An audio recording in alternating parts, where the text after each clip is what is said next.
Okay, thank you very much, everybody.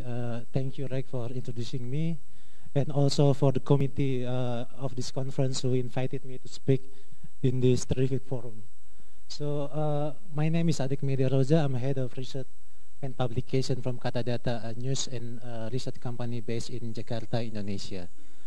So, my topic is about finding data for investigative journalism. Next.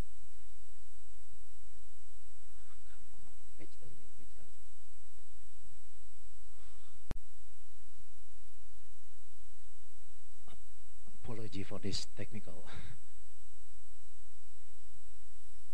Okay, before we go to how to find data in Asia, particularly in Indonesia, in my country, I'd like to give a brief information about our Freedom Information Act in Indonesia. So actually we have law number 5. It was enacted at 2008. Yet this law is not working good for us to get data from government institutions, because we still have bureaucratic procedure. For example, if you want to get data, if you want to ask data from one government institution, it will take us more than weeks or even months.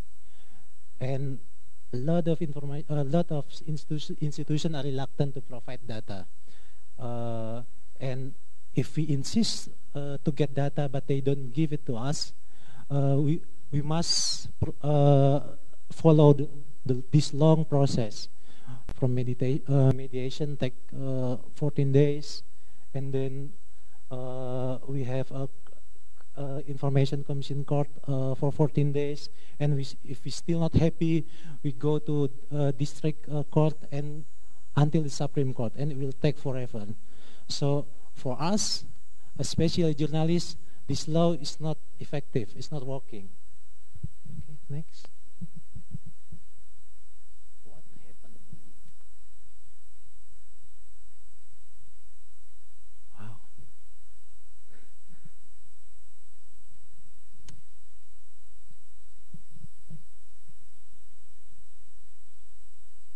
So actually the next slides is about how to find data. We know that there are traditional ways to find data. We start from interviewing people.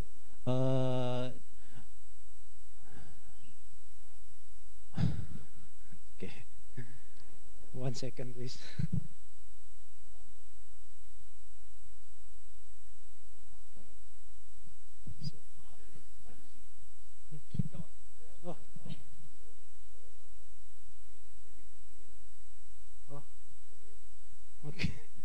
Okay, we can start to find data by Googling on website, and likely that nowadays all government or private institution, they have their own website to publish their data. And then also we can go interview people who responsible or holding the data, and also we can ask data from someone that we have a good relation with him. Yeah, that's okay. And the last one is the topic that I will be speaking is finding data by cooperating with institutions that own the data. I think I will focus on this.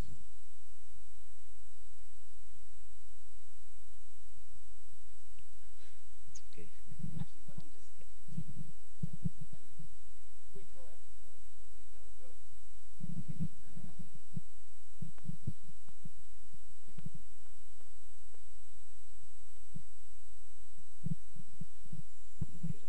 All right, I'll tell stories at least in between, which is, let me just turn that up so that. We'll get into details. I'll just give a couple of stories from the last time we had this session in Manila. It was packed in the room. And one of the speakers, Janina Signini, who's from Costa Rica and is now a professor at Columbia University, has great tips. One is that she always carries a flash drive with her. Wherever she goes and she sees people typing anything in or filling out any forms, she knows data is being collected. And because she's a real sweet talker, she manages to charm her way into all sorts of things, walk in and say, hey, can I get that? Stick the thing in a computer and just grab the data and go. So it was a great tip. But really, I mean, whether you can charm people as well as Janina can or not, the real tip is that when you see people filling out forms or entering data, or entering anything in a computer, you know data is being collected. So the first step in getting data is knowing that it exists, and you can find out if it exists if you know people are writing it down, and you'll know what data is collected if you look at the form. The other interesting tip is from a friend in the Philippines, Roby Alampay, who runs a website, Interaction. And what he had done was he had noticed that the Manila police had real-time data on traffic jams. And what they had was they had a big whiteboard. And people would call in and they would be filling out, this intersection, this much traffic and so on. And then every 5 minutes they would wipe it all off. And so they had the data, but it didn't exist. So he got his boss, who's a rich Manila businessman, to basically donate computers and internet lines to the police department with the understanding that they could collect their data on a computer as long as Interaction also got it. And the result of that is that he has the first, I suspect, the only real-time traffic map in Manila. If you've ever driven around Manila, you know that's actually really valuable. And he got that basically for the price of a computer and monthly internet access. So there are lots of ways you can find data that don't involve looking for an official source at an official government agency. There are multiple tricks to think about how data exists or who's got it and what you can do to get it. Have I filled out the time sufficiently? Are we actually okay? Do I need to tell another joke? Okay, it's back to you.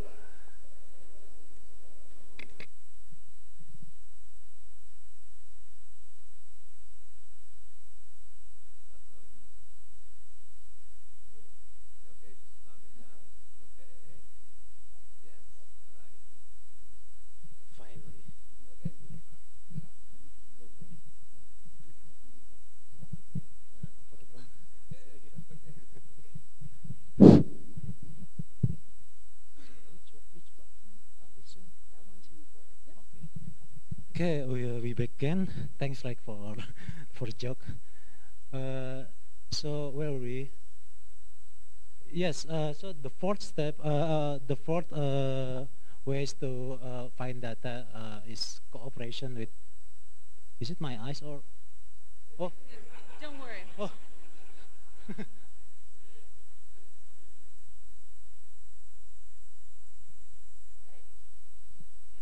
Still blur. Okay, that's better. Okay, cooperation with data holders. So I want to talk about two initiatives that we have in Indonesia. First, Data Box. This is a project that my office launched about 1 month ago. It's a new project. And then OpenTender.net. This is a project run by Indonesia Civil Society. Its name Indonesia Corruption Watch. So the CSO that concerned on corruption issues in Indonesia. About Data Box. So this is the interface of our website. Databox is contains 80,000 data on business and economy in Indonesia, this is a huge data for Indonesia, considering we don't have a good management in data in Indonesia. And it was released on August 2016, and collecting the data, we cooperate with major industry players and also regulators, state agencies, and government institutions, even in the local or regional. So how we get this data? First, we ask, we persuade the institution, the main person, the key person, and then we set up or we arrange a special arrangement for them. For example, we get access to all data from one institution. As a return, we provide them with material based on data to be published on their website. Because in many institutions, they have so many data, but they don't know what to do with the data. So we work on the data, we create articles, infographic, and then we give the material to be published on their website. But what we do for us, for our own website, is we learn, we do more study on the data, and we find another angle that interesting for journalistic works. So this is, for example, that we have a cooperation with Indonesia Toll Road Authority. They give us a bunch of data, and then we found that from the data there is an unequal development in Indonesia, which is Java Island is still to be main focus of the government instead of another islands. And then we go to opentender.net. This is a website, cooperation between Indonesia Corruption Watch, ICW, and LKPP. So LKPP is the Service Procurement Policy Institution. This institution has authority to collect all the data about government procurement from all institutions, from government institutions. So this is very important for us, especially for journalists, because by learning or by looking at the data, we can find indicators for corruption or fraud. So this is a bit introduction about the opentender.net. So corruption is still main concern in Indonesia, and then public institutions are still reluctant to provide their data, especially to journalists, because we suspicious there are a lot of irregularities within the state institutions. And then, of course, document related to government spending or procurement is crucial for journalists. And this is the corruption modus normally in relating to procurement, budget fraud, and then favoritism in tender, and then the last one is markup. And with so many data, we can find some indicators to show that there is corruption or fraud within one project. For example, these are 5 indicators from price. Normally we look at the price. Is it realistic? One project with, let's say, 1 million rupiah or $1 million contract price. Is it realistic? And then also another indicator is price difference, because normally in Indonesia the logical price difference in executing government project is around 20 to 25%. So let's say if I have a project, then I want some company to work on my project. My budget is 100, and then my calculation is 100, and then the company will give me another price, let's say 75 or 85. That's a logical price difference. So about 20 15 to 25. But if we find it smaller, it means something wrong in the project. And also from the participation, if one tender only followed by a few participants, so there must be something wrong in the project. And also from project timeline. So this is some of cases that are based on opentender.net, which is already run in Indonesia. So we have in Indonesia the famous UPS markup cases. So the price difference from the government calculation is only 1 to 3%. So it is so small, and then we have 25 procurement for the UPS. Oh yes, UPS is uninterrupted power supply, actually an electronic device to help, so if you have electricity problem, we still can work with it. So this UPS will be put in the schools in Jakarta. So we have 52 UPS for 52 schools in Jakarta. The participant of the tender is only 3 to 11, very few. And then look at the price; it is fantastic. The price is 450,000 US dollar per unit, which is the actual price in market is only 4,000. So this is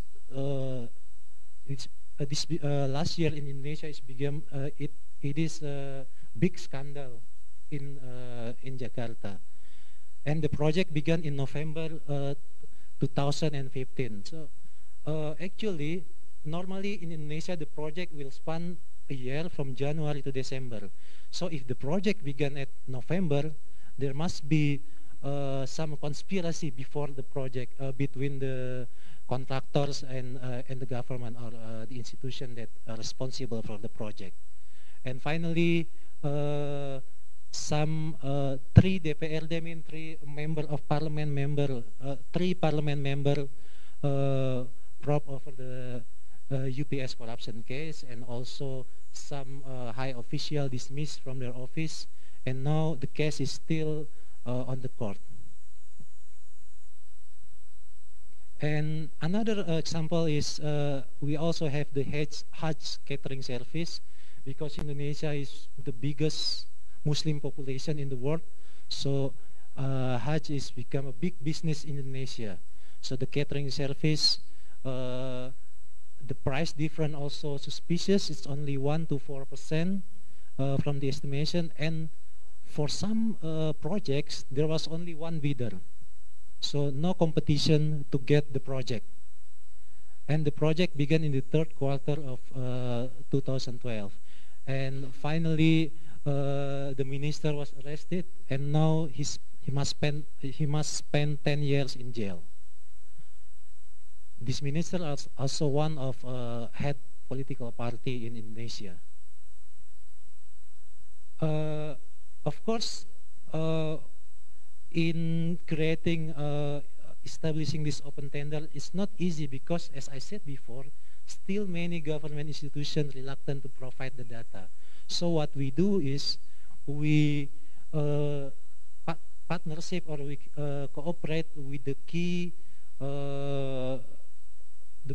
people in the institution. For example, we have this picture of Jakarta Mayor on the left, and then the president. Luckily, both of them have a commitment in eradicating corruption. And then this is the challenge. Still many institutions reluctant to open, to hand their data. And this is what interesting. The second one is the more data given by one institution, the more corruption we found in the institution. So sometimes, if this institution led by a reformist leader, the leader will give us access to their data, But then we found a lot of corruption case in the institution. So sometimes it's also give a bad impact to the reformist leader in the institution. I think that's it from me, from Databox and OpenTender.net. Back to you, Reg.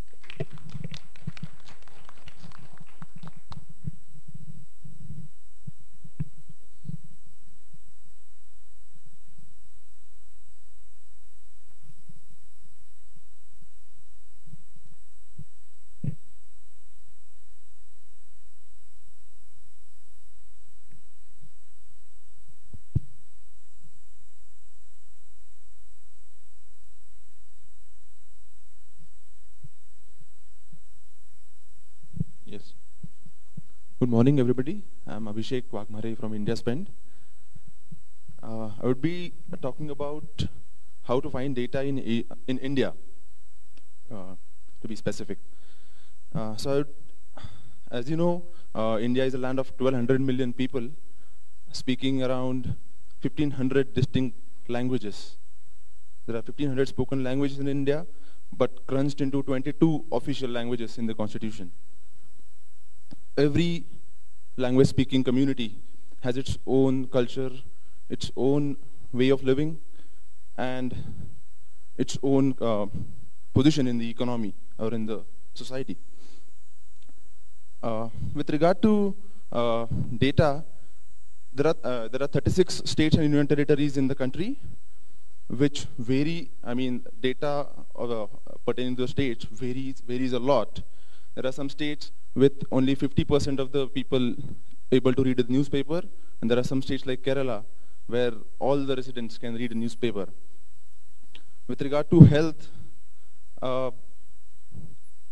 some indicators like the fertility rate have been in the improving stage, it has been improving, but some indicators like the use of contraceptives has been or is worsening. So there's always a mix of indicators. Some are improving, some are worsening, and you find a lot of contradictions like this when you go through data in India.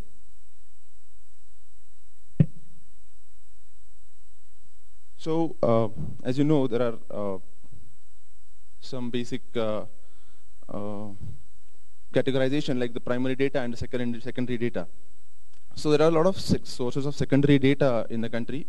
The government provides a lot of data through their websites online, and the data which is not available online is available through the Right to Information Act, where every person of the country is entitled for any public information in a span of 30 days. That is the secondary data. Most of the secondary data available is, ironically, unexplored.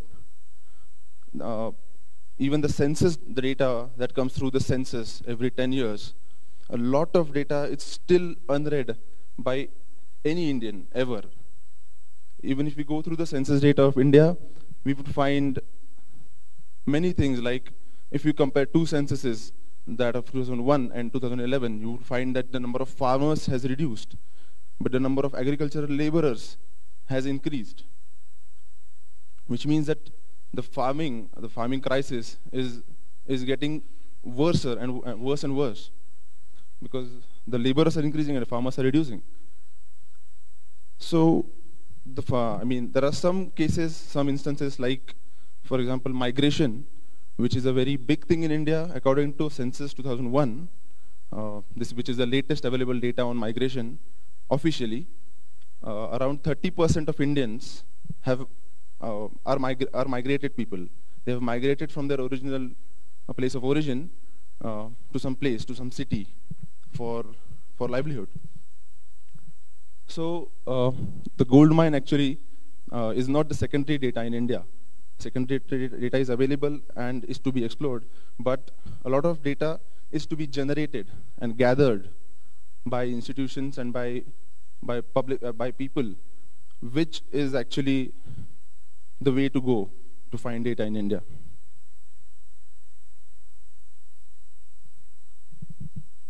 So as you know, India has been perennially drought-stricken. Many of its states go through water scarcity every year by year, even in the years of very good monsoon. Now India has a peculiar monsoon rain, as you know. Even Nepal comes under the influence of the southwest monsoon. So every year, 3 to 4 months, there is a rainfall season in India, which is the agricultural season traditionally. So after the monsoon season, the harvest is there, and all the cultural festivals, every aspect of family life and social life in India is connected to the monsoon. And if the monsoon fails, agriculture fails, and as many as 50% or half of the population suffers in times of bad monsoon. But even in times of a good monsoon, like this year, we are having more than average rainfall in India as an average. But still, 37% of its districts are facing water scarcity due to low rainfall. So even if the average is above the normal, 1/3 of its districts are facing drought-like conditions, and it may get worse as the sun becomes stronger as summer ensues. So I'll be talking about a region known as Marathwada, as you can read, in the state of Maharashtra in India. So Maharashtra is the biggest, one of the biggest states in India, and the most industrialized one. The financial capital Mumbai is situated in Maharashtra. So many people know Mumbai, but they don't know Maharashtra. So Marathwada is a very peculiar region because in spite of being in the most developed state in the country, it is one of the most backward regions in the entire country. It has the worst indicators of health. It has the worst indicators of migration, of agriculture, irrigation, and what not. The list would go on. So one region in Maharashtra, another region in Maharashtra, Vidarbha, was famous for a bad thing, infamous I would say, for farmer suicides. In the past 6 to 7 years, the thing had changed, or the region had changed. Now Marathwada is famous for farmer suicides and not Vidarbha. In this year, almost in the 9 months, more than 1,000 farmers have killed themselves in just the 8 districts of the Marathwada region in Maharashtra. So this shows the apathy of the system, and it questions the accountability of the government, of those elected and those in the office, that they are not working, or the system is not working to what is needed. So here comes the importance of data. What India Spend does is, in such situations, it takes a note of what the available data is with the Agriculture Ministry, with the census, with the district administrations, and also collects primary data. Also collects the data from the people who have migrated due to these conditions. Also, to tell a bit about people who migrate, they almost have no land, just about 10,000 square meters of land, or maybe 1,000 square meters. They just work as laborers on other people's farms. They don't own land, and they don't have any capital. They actually have negative incomes. They earn about rupees 50,000, or which is about maybe $100, $100 to $200 a year, but they have to pay a debt of more than $300 a year. And this is for one family and not for one individual. This is a state of indebtedness that people in Marathwada have.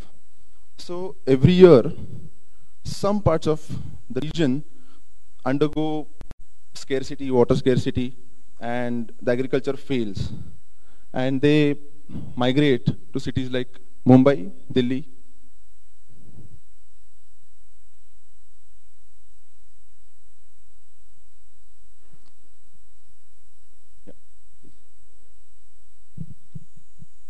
So we surveyed around 100 families, 100 migrant families that have come to Mumbai from the Marathwada region, and we found this thing. We found that their daily wage that they get in their village is around rupees 150 to 200 per day. And when they come to Mumbai, to the mega city, for spending 2-3 months, their daily wage, while they work on the municipal labor, in the construction industry, to repair the pavements, to build walls, to do any construction related work, their daily wage increases from rupees 150 in the village to rupees 400 per day in Mumbai. So we calculated from a sample, we calculated how much the average monthly family income increases. And while it is rupees 3,700 in their village, it increases to rupees 12,000 in Mumbai. So that temporary increase in the income is such a huge relief for them that they cannot manage this in their village. They cannot even think of doing it. They have to come to Mumbai to do it. And as you see, average monthly expenses have also reduced from about rupees 4,000 to 2,500. So what we did is, we have a notional definition of poverty line in India, which is rupees 1,000 per month per person for in a city, and rupees 800 per person per month in a village. So in their village, as you can see, the green line in the second chart shows the rural poverty line, and the leftmost 2 columns show the daily wage per individual. And you can see in village, they are below the poverty line, but the blue column shows average income per person per month, the right 2 columns. In the city, they cross the poverty line, which is to say that, I mean, according to the notional definition, they cease to be poor when they come to the city, which gives us a perspective that even if migration is bad, migration moves people out of their homes, away from their family, away from their village, away from their setting, their whole history, everything. But still, they can earn so much that they can pay all their debts over the year and at least sustain over the year. But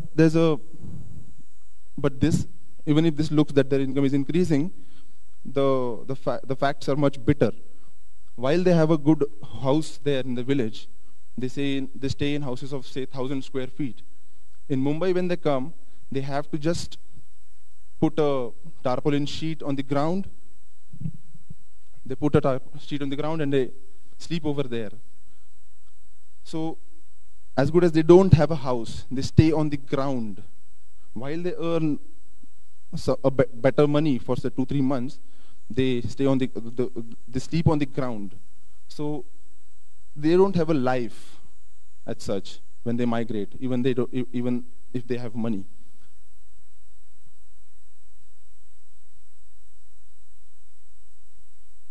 So this is what we collected. We collected the data and we processed it using Microsoft Excel. We got the data from them with regard to house size. How big is their house?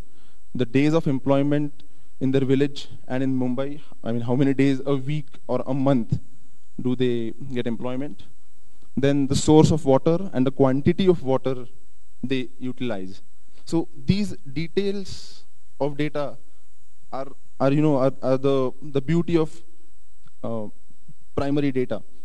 You can have as many details as you can, and you can establish a lot of wonderful things which secondary data is not capable to do. Like we have the quantity of water used or utilized by the person in Mumbai reduces significantly in the last column you can see. While in the village they have at least some water. In the Mumbai they use very less water, but they have the assurance of water. In village, they don't have the assurance of water. So primary data gives you insight into these things, that you have assurance, but the quantity is less. Oh. So this is these are some more data points that we got just from 3 days of field work in various sites, various migrant sites in the city, like how many of them use smartphones, how many of them are educated above the 7th grade, and much more. The land ownership as well. So this is how this is the reason that we found out that why these people have migrated in larger number this year. As you know, what is written MGNREGA is the world's biggest employment scheme run by the government of India, National Rural Employment Guarantee Scheme. So it employs around 80 million to 100 million Indians every year. So as you can see, in the 4 years, the implementation of the scheme in their region, in their district, was so poor in the last, it downgraded so much that in 2012 and 13, it employed 13 lakh people, while in 15-16, it employed just 1,000 people. Sorry, 45,000 in 12-13, and only 700 people in the year 15-16, which is why they could not get, or they could not earn much money to run their house. That is why they came here in large numbers this year compared to the last 2-3 years. Yeah. So I'll just speed up. So with regard to health, a lot of data is available through National Family Health Surveys. We have a National Sample Survey Organization and Ministry of Statistics which every year comes out with different surveys, sample surveys. So this is the data which has come from the National Family Health Survey, which shows that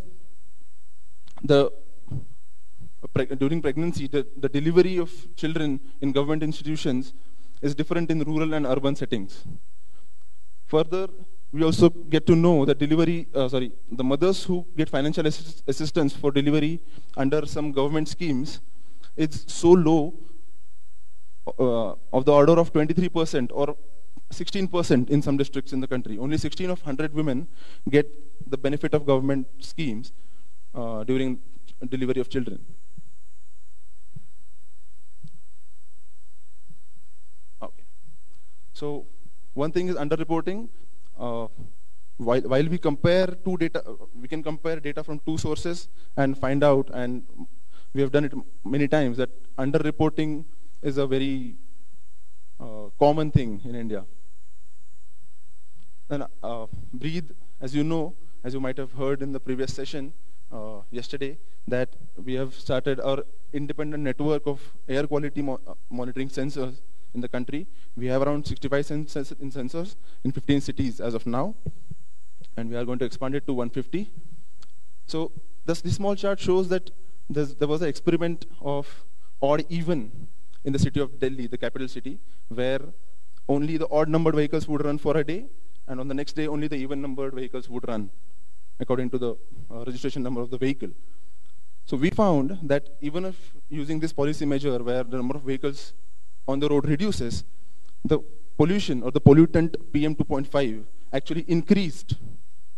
So our sensors gave this data to us that even if number of vehicles reduced, the pollution actually increased, which shows that the pollution is not directly related to the number of vehicles on the road, but there are some other reasons which need to be found out, which need to be explored and investigated, that are responsible for pollution. And there are some major sources of secondary data, which are the Reserve Bank, Ministry of Statistics, and the most important is the Parliament. In the Parliament of India, which sits for around 70 days a year, 300 questions are asked almost every day, and the answer is to be given by the respective minister. If the question is about consumption of pulses, then the agriculture minister gives the answer, and all these answers contain a treasure of data, which is very good for analysis. So this is an example of what the Lok Sabha data looks like. You can see the various ministries and the various subjects on which the data is available. Thank you.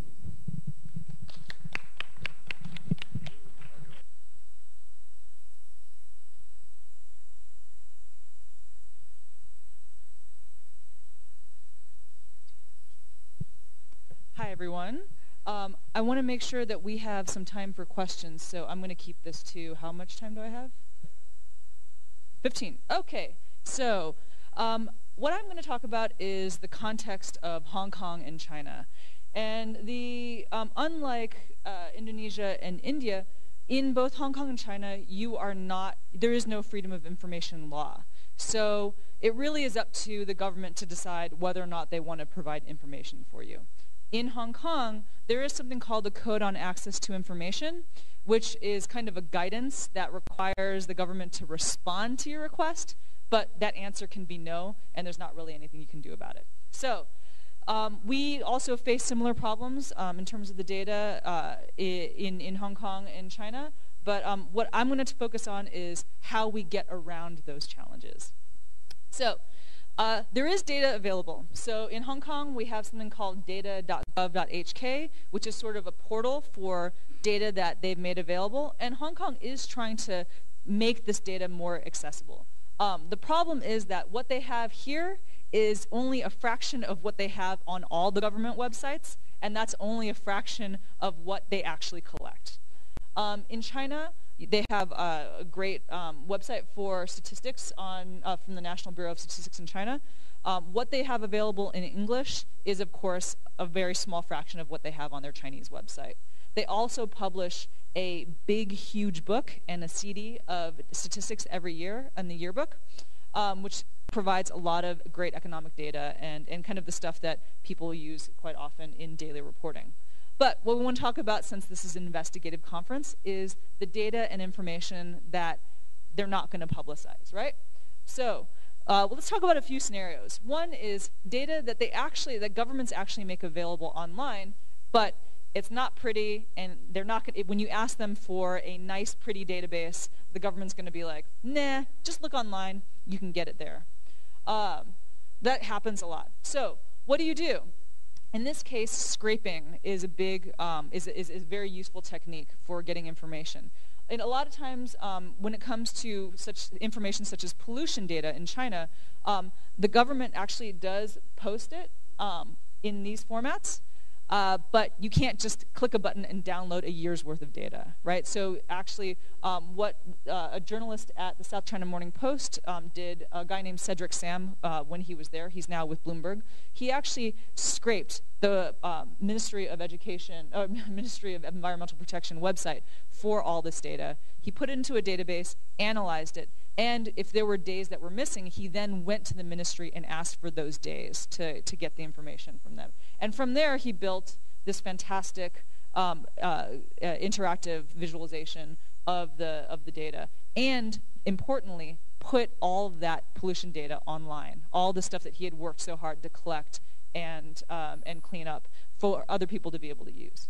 Another project that and regarding pollution, in China, pollution is a big issue, and actually, it can be sometimes sensitive and sometimes not sensitive. And so you have a lot of journalists and actually just citizens and people who are engaging in this issue. In this case, you had GIJN, who was a longtime journalist who decided to look deeply on the issue of pollution, and she actually did a hour-long almost 2-hour-long documentary about the issue of pollution in China.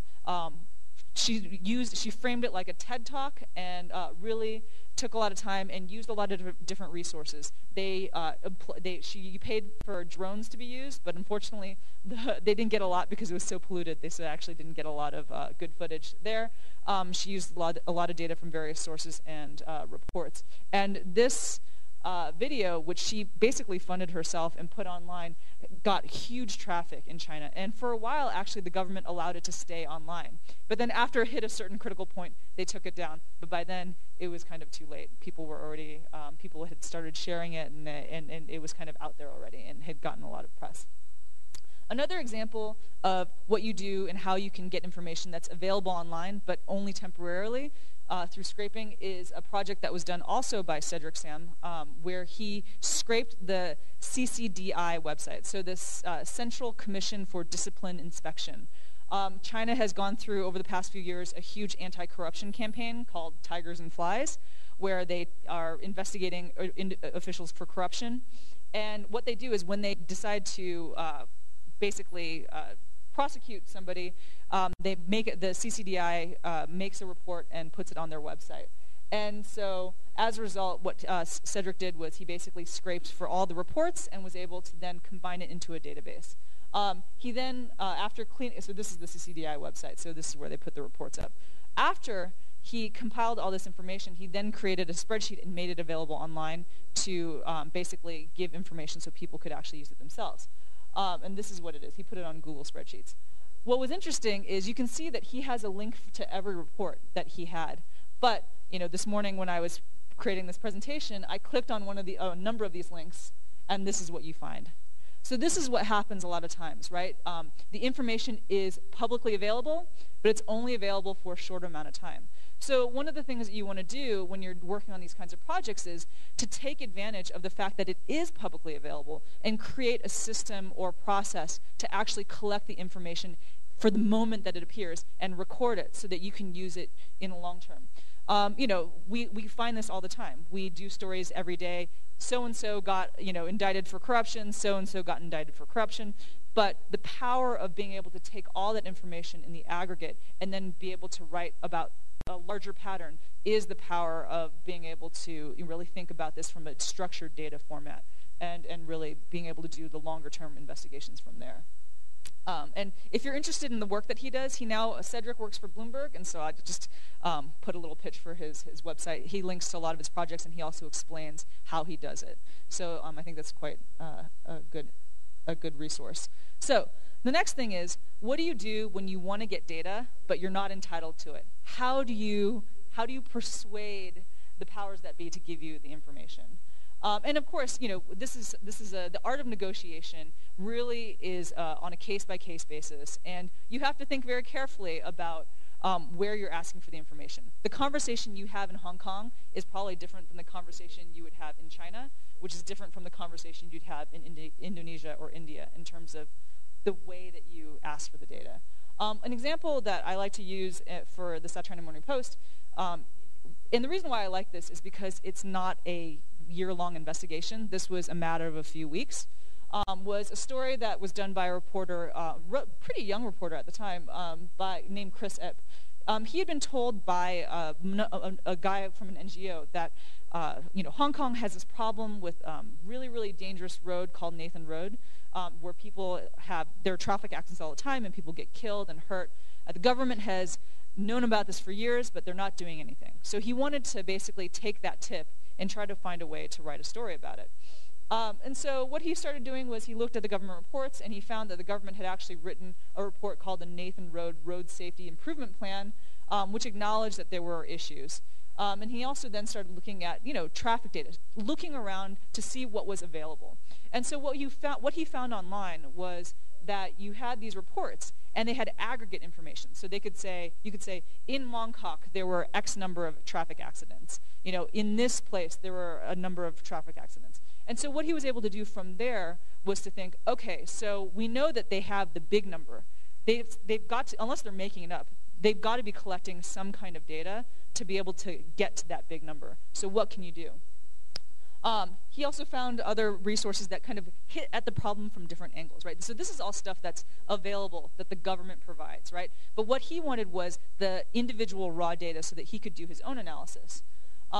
After doing his due diligence, looking around, what we were able to do then is we made a request to the government for the actual individual data in a downloadable spreadsheet or database.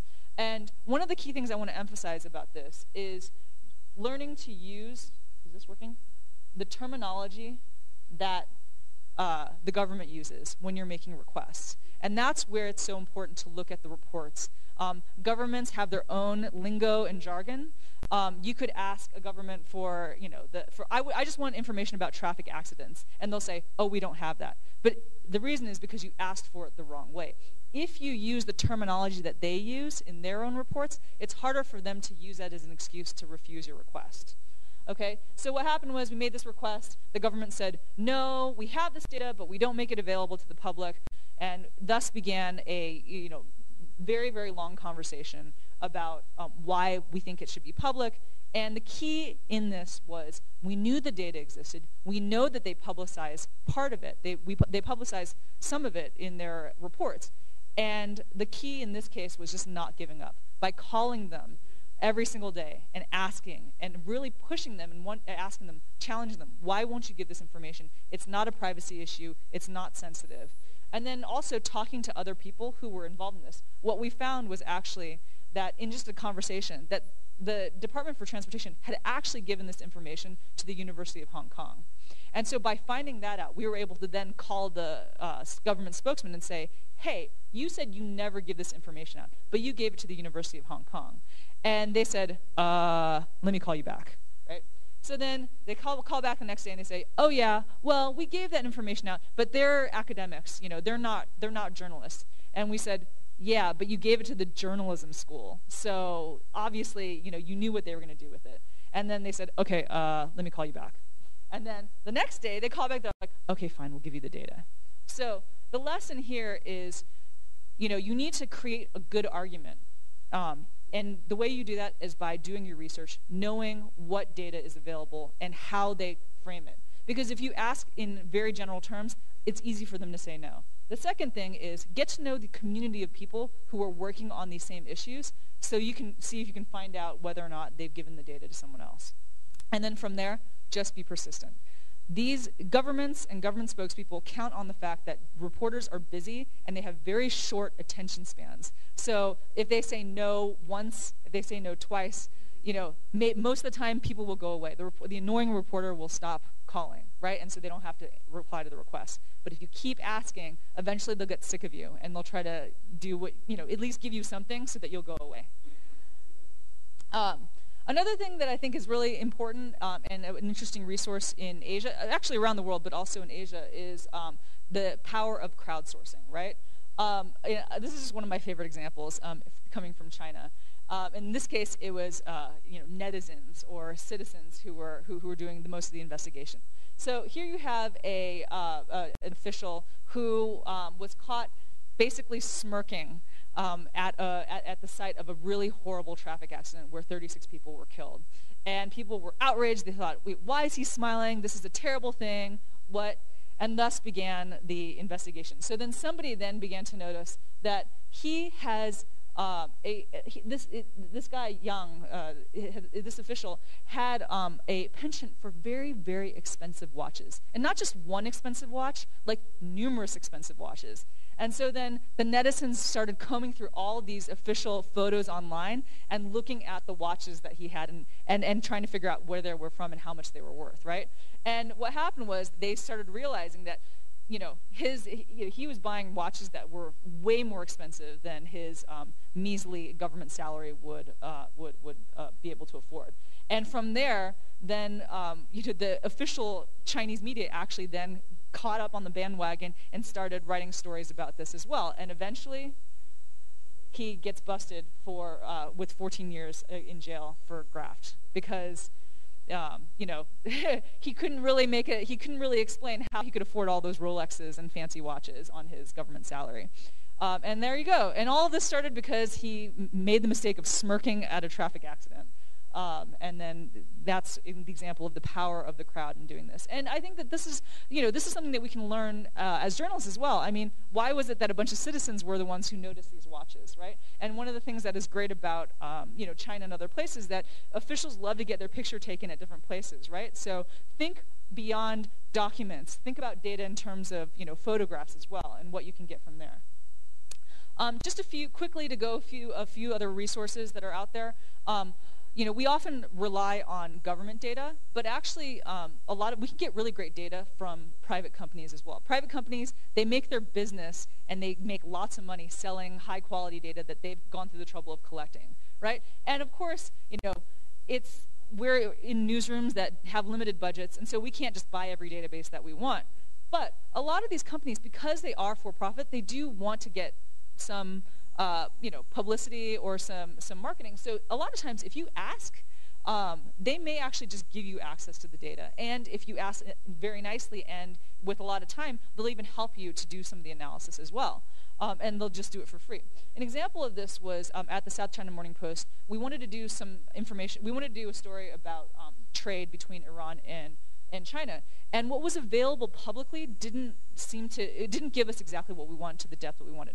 But one thing that I noticed was in a UN report, they had some really fantastic trade data and some facts and figures and charts. And at the very bottom, it said the source, and it said Global Trade Atlas. And so, I looked up Global Trade Atlas on the web and found out that it was a private company. And then we called them up, and they said, sure, no problem, we'll give you access to the data, and we have somebody who can help you to make sense of it, whatever. This data is worth $100,000 subscription every year. Okay, so it's incredibly expensive, incredibly valuable information. But they just provided it because they felt like, it's a public service, and also, it doesn't hurt that they get their name in the newspaper as well, right? Another thing to consider, if you have trouble getting data and information within your own country about a certain topic, the beauty of globalization is that things spill over. They don't, like stories, people, corruption, they don't recognize nation-state borders. So if you're having trouble getting information in your home country, you might want to look around and see whether or not there's a way you can get at it from the outside. Because, the thing is, most countries and most officials, they get very uptight about their own country, but they don't have a problem talking smack about other people, right? So, or giving you information about other companies. So, really try to take advantage of the kind of different motivations of various players and see if you can work that. A quick example of where you can get that kind of information. There've been a few years ago, there were a number of investigations about the wealth of Chinese officials and their families. Bloomberg did one about Xi's family. The New York Times won the Pulitzer for covering stories about the former premier Wen Jiabao. And a lot of the information that they got was actually from China company records, but and also information from tombstones in terms of understanding names and birth dates and dates of death. And I'm just going to go through this. Company records. If you haven't used the Hong Kong Companies Registry, I really encourage you to explore this. Hong Kong is a haven and a very popular location for people to set up and companies to set up shell companies. The reason is because it's not very expensive, it's really easy, and you don't have to be based in Hong Kong to set up a company. As a result, officials from all kinds of countries love to set up their shell companies in Hong Kong. Companies do it as well. So if you're trying to do an investigation, it never hurts to look to see whether or not they set up their a shell company in Hong Kong. The other reason why Hong Kong Company Registry documents are so valuable is because the documents themselves provide all kinds of information. Not only you have first and last names, you have to provide a residential address, and they also provide passport numbers and ID numbers. So even if people use aliases, or for the example of in China, you may have somebody who uses their Mandarin name in one place, they use a Cantonese name in another place, they use an English name in another place. But if they are using their China ID number, that includes information about the year of birth and where in the province they were born, right? So you can use that to help confirm identities and aliases. Other things, the other thing that it provides is residential addresses. So that's very, very helpful. If you're trying to identify, people and properties that people own. If this person has a domicile in Hong Kong, you can then go to the Hong Kong Land Registry and find out who purchased the who purchased the property, when, and how much. When you're doing stories about wealth, and sometimes it adds great color to be able to say so-and-so who lives in a $17 million apartment in the posh neighborhood of whatever, right? So again, this is all very helpful information, and the beauty of this for investigative purposes is it's government information, right? So you don't have to just say according to 3 anonymous sources. You have a document, you have another resource that can really do the heavy lifting for you in terms of verification and proof. I'm just going to cut through all this because we're lacking time. So other places that are helpful besides the Hong Kong Companies Registry, Going to U.S. sources, I know there was a panel yesterday about using U.S. records to help your investigations at home. I think that there will be a tip sheet available online, so I definitely encourage you to download that. But just quickly, Pacer is where you can get court records, and you get a wealth of information through that, and you can do it online. Edgar is for the U.S. Securities and Exchange Commission, so this is data about companies that are traded publicly in the U.S. A lot of companies in China and in Asia actually do list in the United States, and they have to disclose a lot to the U.S. Regulators. So it's a good resource. And read the footnotes in those disclosures. That's where the juicy stuff is. And then also, if, a lot of Asian companies also list in Hong Kong. The Hong Kong Exchange also has these kinds of required filings, so you can actually look through their documentation there as well. And quickly, global data repositories. A lot of times, it's not just about what's happening in our own country. We also want to be able to compare and contrast. So just a few resources that are great from a global perspective. The World Health Organization, World Bank, the EU, International Monetary Fund, and also NGOs like Transparency International, and of course ICIJ with their offshore leaks. And I think one of the other things I'd note about the usefulness of these global repositories, when the World Health Organization or the World Bank is collecting data from various countries for comparison purposes, they're taking and picking and choosing what they need so that you can compare by country, right? But it also provides a great resource for you as a place to figure out where data can be housed in your own country, right? So if the World Health Organization has information about tuberculosis rates or infant mortality, that they've collected from Nepal, a lot of times they'll actually list the source and who is the one who collected that data. So you can use that as a tool to then go back to your home country and figure out what else they collect, right? Because these global organizations are only collecting a small sliver of what's being collected overall. So you could then use that as a way to kind of pass through. And if you're having trouble figuring out where to get the data in your own home country, it doesn't hurt for you to then call up the World Health Organization or others to then see if they can give you a name and a phone number for the person who would actually be able to help you more specifically. It's just another way to kind of get around things if you're running into trouble. And that's it. If you have any questions, feel free to keep in touch. All right, thanks. Thank you very much. So we are, got a late start. We are actually 1 minute over time, but that's okay. We can squeeze a bit in. Lunch is till 1:30. So I'm going to skip asking questions. I'm going to open it up to everyone. If there are any questions, just put up your hand. I think we've come across a lot of stuff. From doing primary data with surveys to sensors to negotiating for data to thinking about data as way more than just numbers and documents, including photographs and everything. So there's a lot of good tips here. But questions? Anybody with questions? Everyone just hungry? Yes. Can we get a mic over there? Thank you.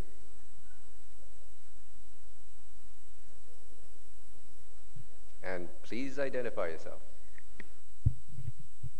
Hi, my name is IJAsia16 from Japan. I'm working for the newsroom. I've got a question for Irene about the Hong Kong company registry. What if they use the nominees?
other questions? Up front.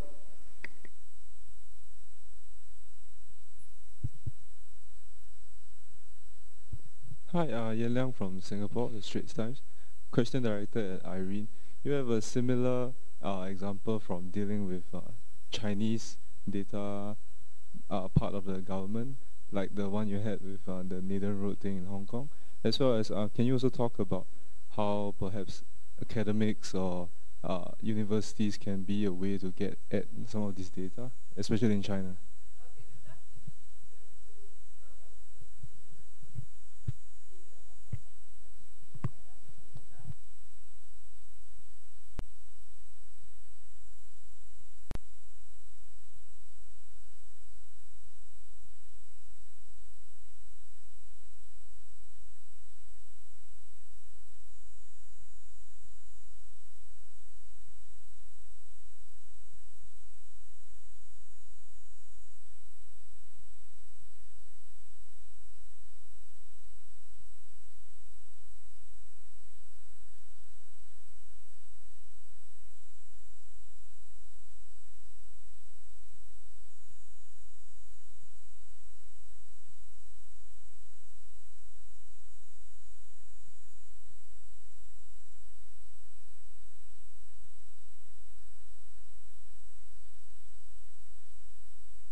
For having blue skies, like basically a calculation of having good, not too much pollution. Suddenly, if they were hitting the limit, there'd be no data disclosure, right? Like in the days after. Like suddenly there's just no pollution data for the days after because they were getting close to, not being able to count themselves as being low pollution. And so they're like, oh, isn't that interesting? And so they look at these big macro trends, right? Whereas as reporters, we're like, that's crazy. Which official was the one who was fudging the data, right? And so they have these insights that are not relevant to their own, kind of analysis or whatever, but because they've seen the data and they know the details, if you talk to them, you may actually be able to get some insight and some clues that can then help you as sort of a lead for your traditional reporting. And then again, you may be able to think of a way to request a sliver of the data that helps you to confirm that tip that you got, as opposed to trying to ask for all the data and having trouble getting it. And I think it's idea also when you look for information that's disclosed in Parliament hearings, and if you've got a friendly parliamentarian that you can get them to ask a question that elicits a response that comes back in the form of data, then you've got some data released out quickly. I think we're really running very short. If we've got one more question, we can take one more, and I think after that we all have to run for lunch. Is there any more questions? One more final question? Okay, going once, going twice, gone. Oh, no, all right, okay. Yeah, I've got a question to all the participants. Some official data that government agencies provide they may not be reliable. And in fact, for example, if it's about poverty, they don't want to be seen as poor, and then the data about poverty might be not accurate. So what do you do in those cases? How do you actually corroborate and then find the data that will be more or less accurate or reliable at least? Okay, so I'll give you one example about crime data in India. So this year, the last year, 2015, crime data in India shows that the number of cases of murders and that of rapes has reduced compared to the previous year. But the attempts to murder and attempts to rape have increased at the same time, in the same year.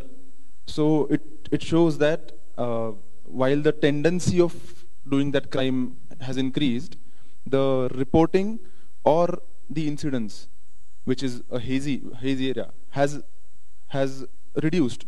The reporting has reduced, but the tendency has increased. So one way to verify it is to go to individual police stations inside the districts of the states and get the data through these police stations, all the police stations of the district, and then adding up, you can get how many cases are reported in the local region and how many go upwards to the central registry. So this is one way to verify, the underreporting or the false data that might be available to us. Yeah, I think it's very important to remember in all of this that data is just information that someone has collected, and it doesn't have to be true. I mean, it's official and it's real and you can use it, but you shouldn't count on it being absolutely 100% true. When I was in Vietnam, I remember they used to release the first 6 months trade data sometime in the middle of June, which, if you think about it, doesn't actually work. But anyway, so thank you very much for coming, and you can obviously go find them, all of these 3 people, at any point, and go dig up more tips from them. So thank you very much.